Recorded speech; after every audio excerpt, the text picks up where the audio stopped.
Can I just say before we go on, though, we are being warned of heavy thunderstorm activity on the east coast of Australia, and the word tornado has been used. Now, I'm advised that while a tornado can't be ruled out, the chances of a tornado are quite slim. Our Sky News meteorologists are telling me they're not forecasting a tornado, but nonetheless, there have been, as you know, supercell storms recently, including one very serious one near Bathurst.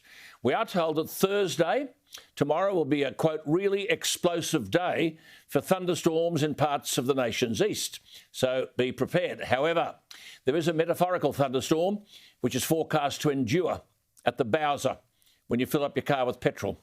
When you do that today, wherever you are in Australia, consider this. I mentioned yesterday the wall-to-wall coverage in relation to net zero carbon dioxide emissions. And it prompts the question yet again, are we becoming a nation that is only allowed one view? One view on net zero carbon dioxide emissions, and that view must be climate change is real. Fall into line or face metaphorical rocks being thrown at you. I've said over and over again, you can't get any sensible debate on this.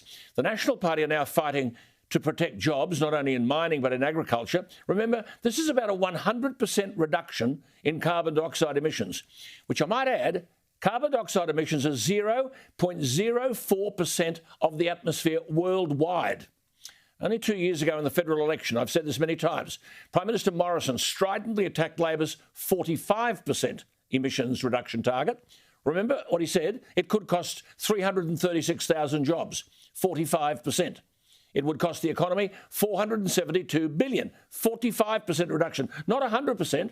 His words, $500 billion. Mr Morrison said 45% would cut the average wage by over $9,000 a year, and he said, quote, that makes the carbon tax look like a mosquito bite. This thing, he said, is a chunk out of people's living wage, unquote, like filling up your car at the Bowser, a bigger and bigger chunk. Back to 2019. On Labor's 45% reduction, Prime Minister Morrison then said it will increase wholesale electricity prices by more than 58%. That is not a sensible target. It's a reckless target. That was our Prime Minister 2 years ago. Now remember, coal, gas and oil are fossil fuels. Britain 20 years ago was secure in energy supply with a diversity of fuels to generate electricity. Now it's dependent on foreign imports. Power stations have been shut without replacement, and now renewables are failing to satisfy demand. Do any of these net zero emissions advocates read or study or research? I'm telling you, they're not leaders. This mob are just followers. And everyone, it seems, with few exceptions, everyone, media, business, politicians, have joined the mad rush, frightened to get into the public place and argue another position. The most important being, we are a fossil fuel superpower. We can supply energy to the world clean. And if you want to talk politics, I think rural Queensland supported the coalition in the last election to protect, not destroy jobs. Back to the Bowser. The banks have gone green. Business has gone green. And now the oil companies can see down the road a simple and emerging truth. Big business and banks are pulling their money out of anything associated with fossil fuels. Some have a policy which is almost Stalinist. State your climate change position before we lend you money. So what happens? Because it's starting to happen now, if oil companies slash their growth because business is not going to invest in new oil wells because their major shareholders have gone green, and if that means that oil companies, and oil's a fossil fuel, if oil companies are going to run down existing oil fields, then good luck. Because today, have a look at the Bowser. Sydney motorists are being warned of record petrol prices in the days ahead. On Monday, US crude jumped by more than 2% to a 7-year high of US $81.50. That's 111 Australian dollars. And that surge means that since the end of last October, the oil prices climbed by more than 120% as fears grow that prices could even reach US $100 a barrel. That's 136 Australian dollars. Now, this is bad news for motorists and for all you green ideologues, including the new Treasurer of New South Wales, Matt Keane. Can you believe was yesterday photographed greeting Extinction Rebellion protesters at Parliament House? These are the prices you lot have signed up for.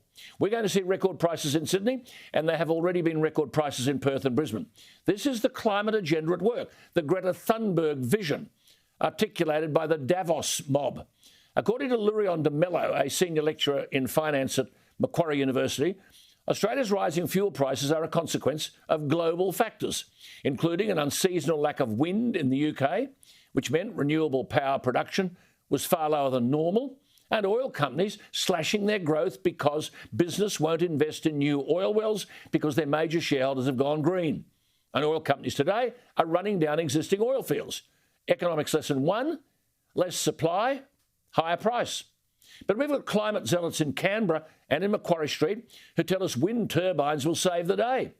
Whenever you hear a politician talking climate change policies, remember it equals the further impoverishment of our society. Motorists, while you're fueling up at the Bowser, you've got brain-dead politicians and out-of-touch activists to thank, including leafy electorates like Warringah and Kooyong, who want everyone to drive a $60,000 Tesla.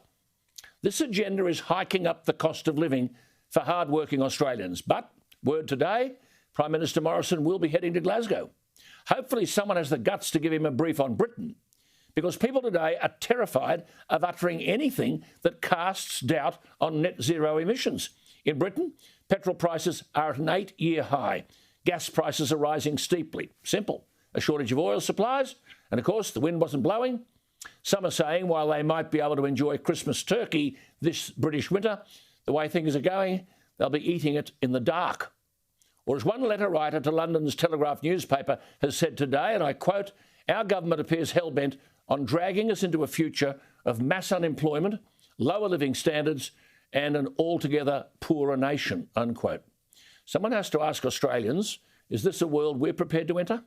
I don't know any world champion in anything who just surrenders the title. We are a world superpower in fossil fuels. We should be proud of it and market it to the world. What do you think? Email me, alan@skynews.com.au, or the text line 0414 000 848.